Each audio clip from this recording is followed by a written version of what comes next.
ഡോക്ടറെ എനിക്ക് പല്ലൊന്ന് ക്ലീൻ ചെയ്യണമായിരുന്നേ. പക്ഷെ പല്ല് ക്ലീൻ ചെയ്താൽ പല്ലിന്റെ ഇനാമൽ പോകുന്നു.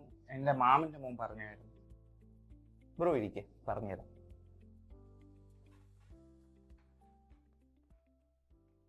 നമ്മുടെ പല്ല് ക്ലീൻ ചെയ്യുമ്പോൾ നമുക്ക് ഒരിക്കലും ഇനാമൽ നഷ്ടപ്പെടുന്നില്ല. കാരണം നമ്മൾ ഇവിടെ യൂസ് ചെയ്യുന്നത് അൾട്രാസോണിക് വൈബ്രേഷൻസ് ആണ്. നമ്മുടെ പല്ലിൽ പറ്റിപ്പിടിച്ച അഴുക്കുകൾ, കാൽക്കുലസ്, ഡെബ്രിസ് തുടങ്ങിയ സാധനങ്ങളാണ് നമ്മൾ ക്ലീൻ ചെയ്യുമ്പോൾ റിമൂവ് ചെയ്യുന്നത്. പിന്നെ ചില പേഷ്യൻസിന് ക്ലീൻ ചെയ്യുമ്പോൾ പുളിപ്പ് അനുഭവപ്പെടുന്നു എന്ന് പറയുന്നതിന്റെ കാരണം എന്താ പറഞ്ഞാൽ, ഒരാൾ കറക്റ്റ് ആയിട്ട് ക്ലീൻ ചെയ്യാതെ ഇടയ്ക്കിടയ്ക്ക് വന്ന് ക്ലീൻ ചെയ്യുന്ന ആളാണെന്ന് വിചാരിക്കും. നമ്മൾ നോർമലി 6 months ഒരിക്കൽ ക്ലീനിങ് അഡ്വൈസ് ചെയ്യും. അപ്പോൾ അങ്ങനെ ക്ലീൻ ചെയ്യാത്ത ആൾക്കാരിൽ ഒരുപാട് അഴുക്ക് അടിഞ്ഞുകൂടുകയും ഗ്രാജുവലി അവരുടെ മോണ താഴോട്ട് പോവുകയും ചെയ്യുന്ന ഒരു സിറ്റുവേഷൻ വരും.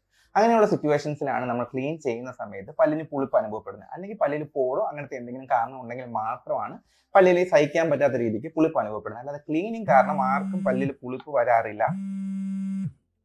ഹലോ ഹലോ, ഡോക്ടറാണോ? അതെ ഡോക്ടറാണ്. ഡോക്ടറെ, എനിക്കൊന്ന് പല്ല് ക്ലീൻ ചെയ്യണമായിരുന്നു. പല്ല് ക്ലീൻ ചെയ്താൽ എൻ്റെ ഇനാമൽ പോകുമോ? പൊന്നു ബ്രോ, ക്ലീനിങ് ചെയ്യുന്ന പല്ലിന് ഒരു പ്രശ്നവും ഇല്ല, ഇനാമൽ പോകത്തുമില്ല. ബ്രോ ധൈര്യമായിട്ടെങ്കിൽ പോലും നമുക്ക് ക്ലീൻ ചെയ്ത് പല്ലിൻ്റെ ആരോഗ്യം സൂക്ഷിക്കാം. അപ്പോൾ ബ്രോ മാമൻ്റെ മോൻ്റെ അടുത്ത് പറഞ്ഞ് മനസ്സിലാക്കണം. ക്ലീൻ ചെയ്തു എന്ന് പറഞ്ഞപ്പോൾ ഒരിക്കലും പല്ലിൻ്റെ ഇനാമൽ നഷ്ടപ്പെടില്ല. പക്ഷെ ക്ലീൻ ചെയ്തില്ലെങ്കിൽ കുറച്ച് കാലം കഴിയുമ്പോൾ നമ്മുടെ പല്ല് നഷ്ടപ്പെടാനുള്ള ചാൻസ് ഉണ്ട്. ബ്രോയ്ക്ക് മനസ്സിലായോ?